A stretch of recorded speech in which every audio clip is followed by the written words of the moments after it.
kargado problem. Yan. Ito yung solution ko muna sa palagi nasisirang manifold. Lagi napupunit yan. Pa ilang beses na napunit yan. 3 beses na yata. Lagi ako inaabutan sa daan.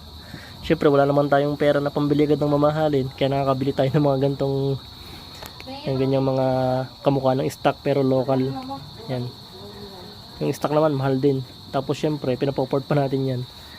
Kaya medyo magastos talaga. May tagas oh. May tagas na naman siya. Nakilang palit na ako, 3 palit na yata ako nito. Lagi ako inaabutan sa daan. Hindi pa tayo makabili ng medyo mahal. Pero ito, yan. Susubok tayo nito. Kagandahan naman kasi nito. Ito lang habol natin dyan eh. Ang kalimitan kasi ito ang sisira ang goma. Kaya ito na lang ang binili natin. Hindi kagaya nito. Yan, nakadikit lang yung gilid. Yung isa nakadikit sa carb. Nakaklam. Ito, pares mo siya kaklam. Kaya maganda. Kagandahan niya, kahit local siya, ang kagandahan niya, may clam din siya. Dalawa na yan oh. Okay naman yung loob niya oh. Ayaw ni mama ng Mukhang makinis na rin. Pero papaport din natin. Papaport din natin ito kay Bastolitz. Yan o. Pero parang okay na rin naman. Tapos ito yung kanyang goma. Yan o. Yan. Kung hindi man to pero tigas nyo. Sobrang tigas. Hindi mapisil. Yan. Kung maluto man ito, kasi nga local to eh.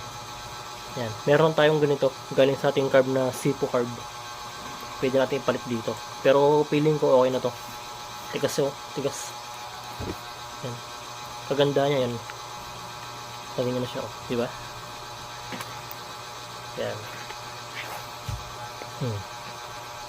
Diba? Double lock na siya. May clam dito. Pwede mo lagyan ng clam dito sa carb. Ito yung kanyang vacuum. Yan. Ayos. Ayos. Sana hindi magka-problema dito. Kalimitan nagkaka-problema din yung ating ganito eh. Mga local na bibili natin manifold. Hindi naman to kamurahan, hindi naman to kamahalan. Okay lang to. Yan. Sa mga kargado, manifold problem, subukan natin to.